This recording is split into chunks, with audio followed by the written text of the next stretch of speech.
things will work out if you're true enough to that. But at the same time, if your heart is open enough and you have the money, sometimes you can inject love into the system that needs to be there in the first place, in which case, if there's enough love spread throughout that, it would dissipate the need for money anyways. So it kind of is almost a chicken and the egg argument, but I think it just, in the end, it matters where your heart is. And I've always been, always liked those two subjects, and I always like, talking about it, and you talk about that stuff for hours. But so, yes. Any hints at the plot of your next novel?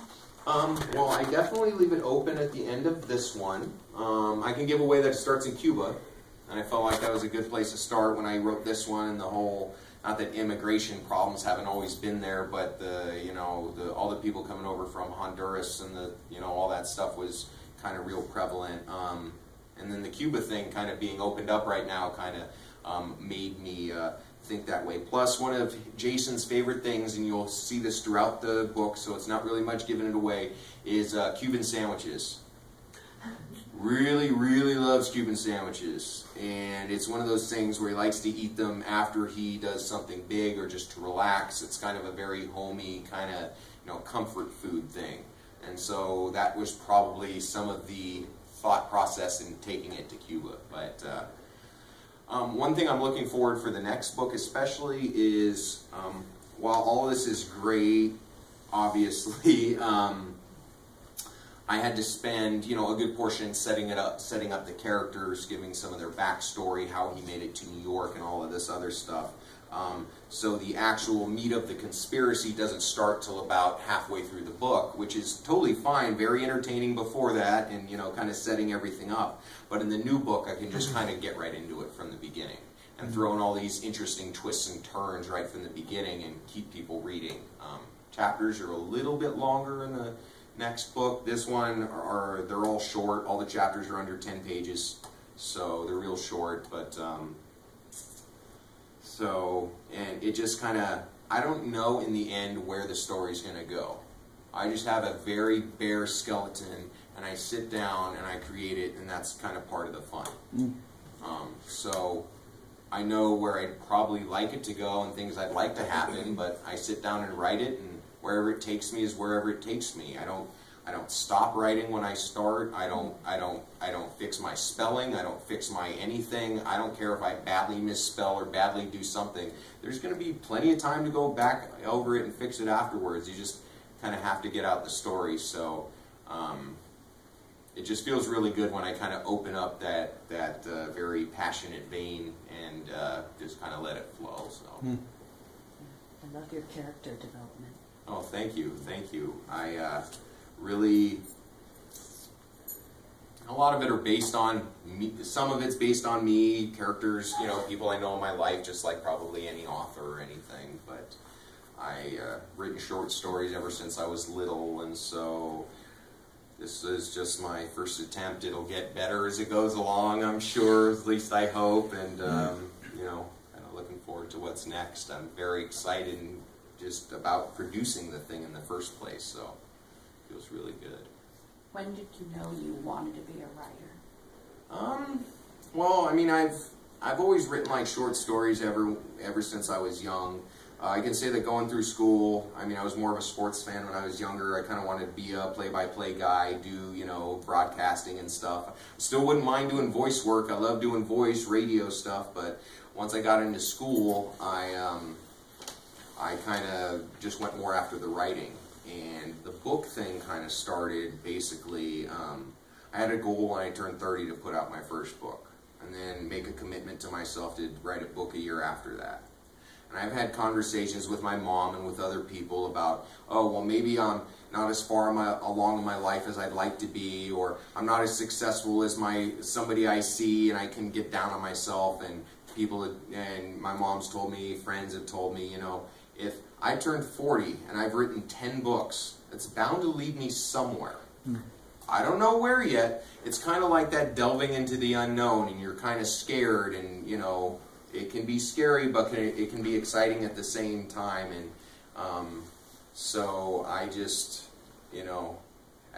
it's almost a daily adventure every day, you know, kind of going through and trying to build myself up so I can have enough energy to produce this, and really seeing how everything's interconnected so I can produce good material. But just the passion level that I got when I first started writing it, and the energy that I felt just flowing, and actually being excited about it, being able to work on a book for 7 hours in a day. I thought I'd never be able to do that when I was younger, but I was very happy to with this, and that's one big thing that surprised me and kind of led me to the belief that maybe I should think about doing this. If people will read my book, it's good. But so yeah, it just brings me a lot of joy.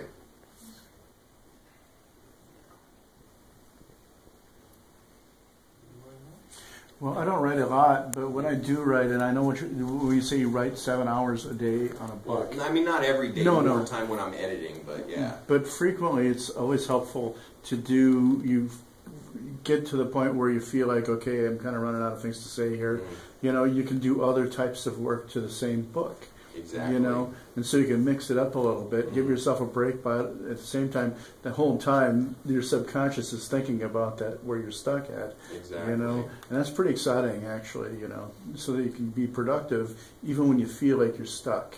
Exactly. You know, do you experience that? Oh, I definitely do. I try to, you know, I usually don't write for more than two or 3 hours at a clip, because then my mind's still going, but my eyes start getting tired, and I know my ideas and thoughts aren't going to flow as well, because I can kind of get the idea of where the story's going. But to really make it good, I start writing, and then all these things start entering my mind from who knows where, and that's what really makes the story interesting. And so to get to that point, you know, I take breaks, I take walks.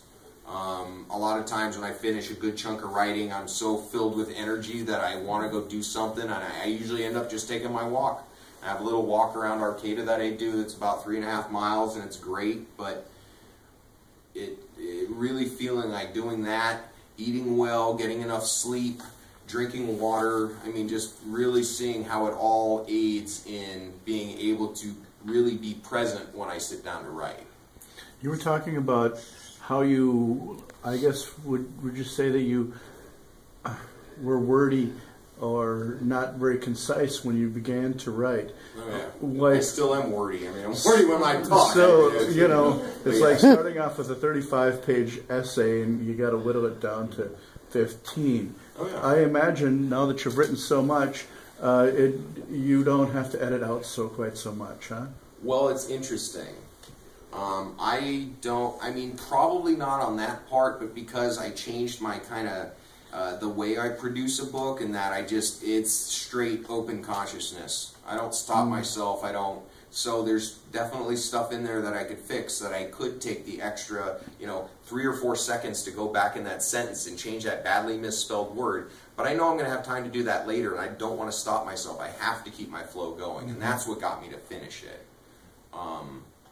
So this book, I can say the rough draft of this one, it started out 100,000 words and 355 pages without the title pages.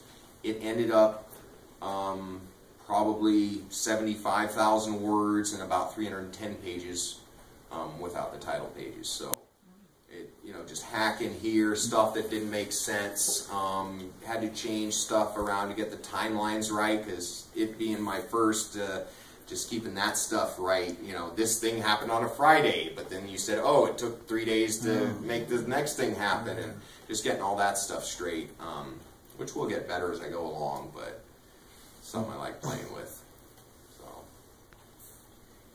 I was going to ask you, since you're writing such a stream of consciousness, I was about to say earlier, when you get to the end, I bet you, at some points, you almost forgot what happened in the early part of the book. No, and that's it. Yeah. Exactly. And you got to go back and almost refresh yourself of what did happen. Mm-hmm. And I guess that's where you discover those timeline things you got to fix. Yeah. Right. Yeah, because I can kind of keep track of the bare kind of story in my head, like, oh, he gets this good job, he goes to New York, he comes, all that stuff. But yeah, it's it's exciting. I like I I very much enjoy it. And it's interesting, you know, anybody that knows me that reads the book will find little quotes and passages throughout it going, oh, I can tell he wrote that, or, you know, I make a phrase about my mom's matzo ball soup that I thought was pretty funny when Jason's in New York and he gets takeout from this Jewish deli because he has this big, you know, food catalog that his boss left him in his new office. But so yeah, it's fun. I really to be able to not really kind of harness that stream of consciousness, but to be able to focus it is priceless to me. I feel like now that I've done that, when I don't do that, I feel off. I feel like something's wrong. I feel myself start to get, you know, anxious or, you know, be jerky or whatever. I don't know, but so it's very important for just expressing your feelings and everything. You know, expressing where you're at. I guess being confident and having faith in it too. Yeah, you know, exactly. Trusting the process and letting it work, which was interesting. I was just watching. I watched part of Obama's speech this morning. He was giving at the prayer breakfast, something I would normally never watch, just because I know the history behind it and the people who fund it. It's a very not kind history, probably about the most. You know, won't get into that. That's a whole big conversation. But basically, what he was pointing out the different how each faith and how each kind of group of different people basically have the same. You know, the same feelings of, you know, love, treat your neighbor how you'd like to be treated, you know, remember to, you know,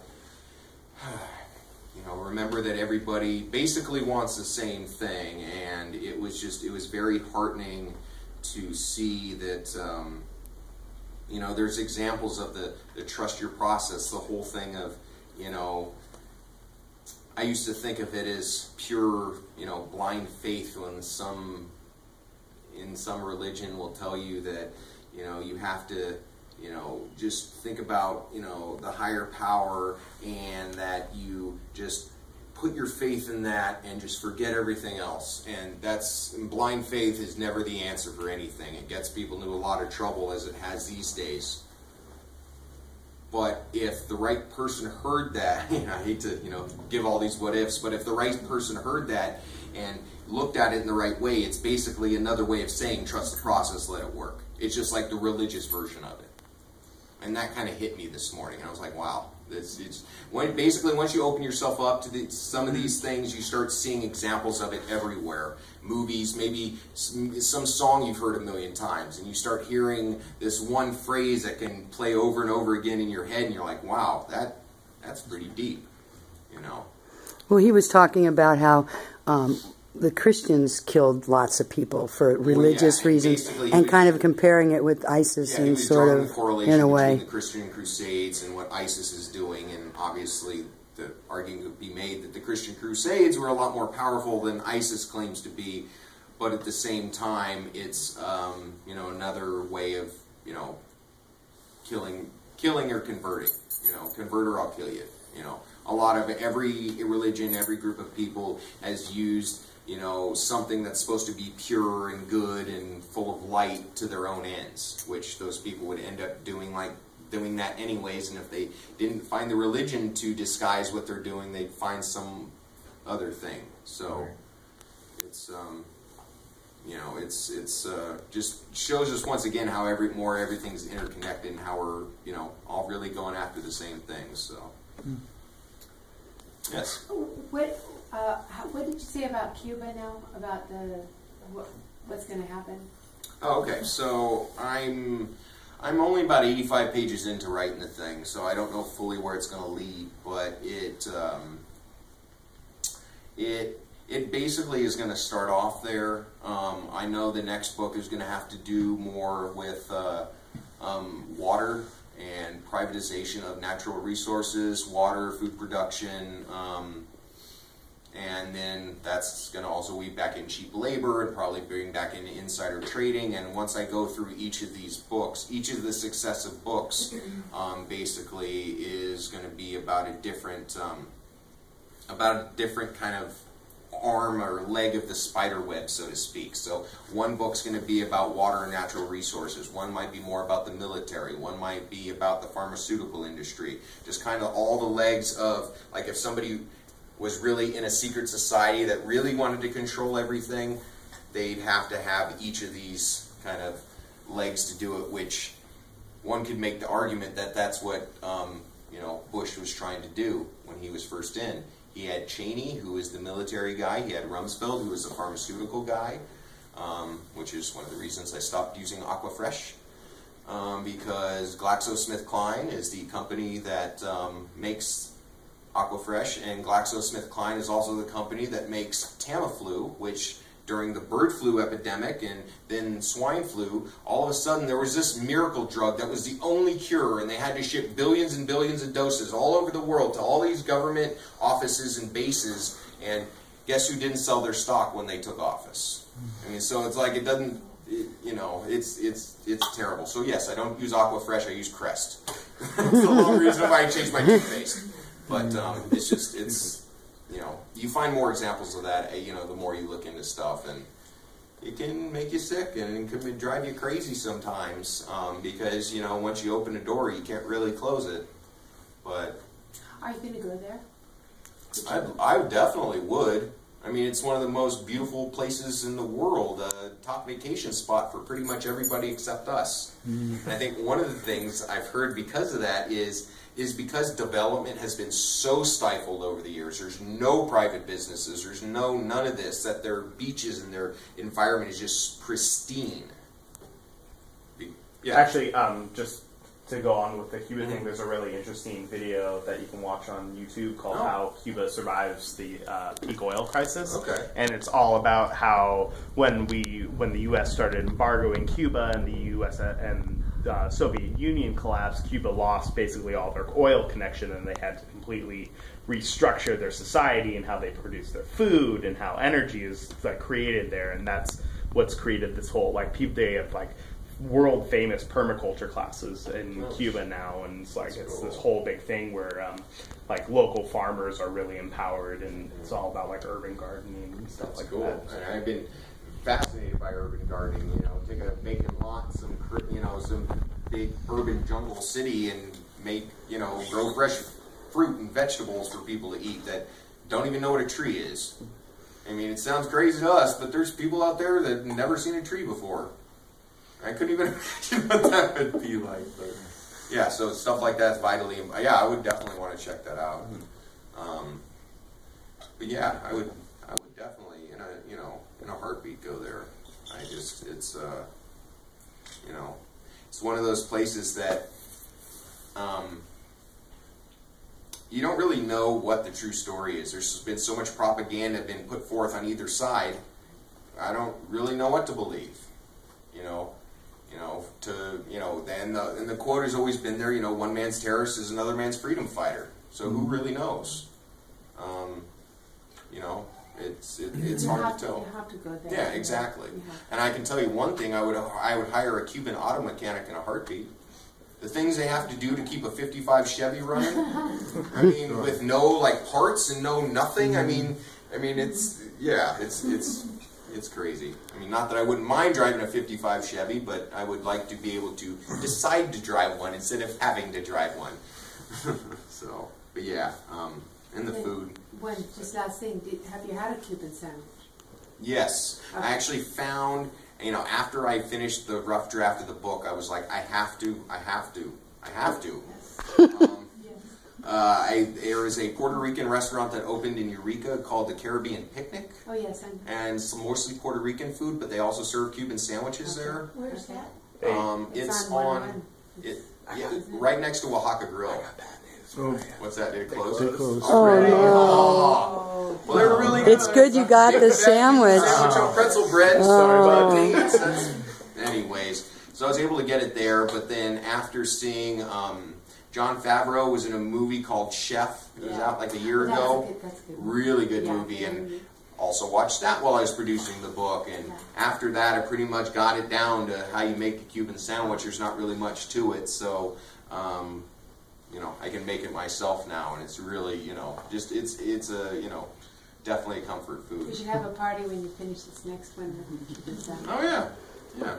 I mean, That's a you know, great idea. meat, cheese, meat, and pickled cheese, toasted bread, and there you go.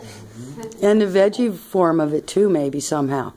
Well, Just yeah. kidding. There's enough people in Nice here. Jewish boy, we're eating pork sandwiches, right? Yeah. That's his favorite. I'd be the type of person like Jon Stewart who jokes about, you know, getting a bacon and egg sandwich right before, you know, on Hanukkah. before he comes into work. Right. But yeah, you know, I guess, yeah, I definitely have no problem eating pork, no problem eating any of that. One of my favorite things, I love to cook bacon wrapped shrimp. Oh, sure. Yeah, really good. I mean, That's 2 double no-nos. I can But it's cover so the cheese, good. too, if you want. That'll be No, I terrific. mean, I've been eating that stuff forever. Yeah, That's so- how he knows it's okay to do no, it. It's been, yeah, so it's been good. So, yes. Some of the things that I really enjoyed about your book were just the attention to detail. Because most people could write a story, you know, and a plot, but it's those details that just make it really enjoyable. And one thing I really related to, because I have friends that live in the city, Sure. and you know, you get there, it's late in the day, and they break out their stack of menus, delivery menus, and I can't like think of that that's why company they're that, staying in yeah. the city, is they like that takeout, you know, home Nice. delivered, and they've got several of each different cultural kinds of Oh, food. you can get anything. Yeah, and so when you brought that into the book, I was just smiling ear to ear because it's that kind of detail that makes it so believable, like you're there in the story. And so I really like that about your writing style. And then I was also thinking that you were going to bring this whole New World Order thing into the schema of the multiple different plots for your Oh, yeah. sequels. Oh, and it will. Yeah. Yeah, and you know, I kind of have a rough idea where it's gonna go, but I don't, you know, Don't I'm give not it sure. away, but No. yeah, we're all No, but yeah, and that's anticipation. exactly it. And then by the end of the series, by the end of everything all together, it'll all tie itself in.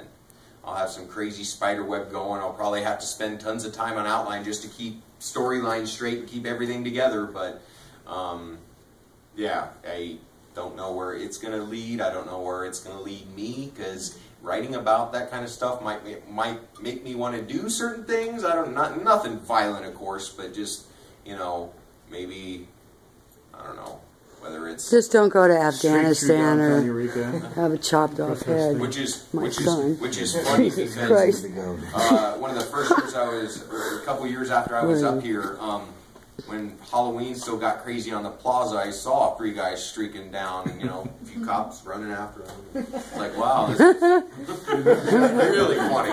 Reminded me of how things used to be. But well,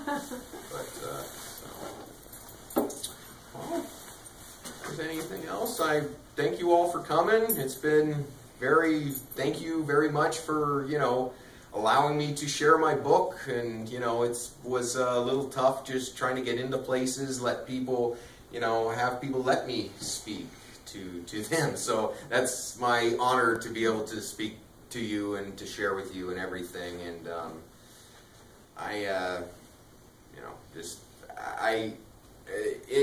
it kind of warms my heart that people can kind of take part in my passion and what I'm passionate about, and really putting it out there and see that, hey, other people care about this stuff too. And, you know, that's the most exciting part, where these things are going to lead, you know. So Thank you for sharing. thank you very much. Thank you. That's it. We should do the raffle. Why don't you go pick out of the bag somebody that's going to get a signed copy? Sure.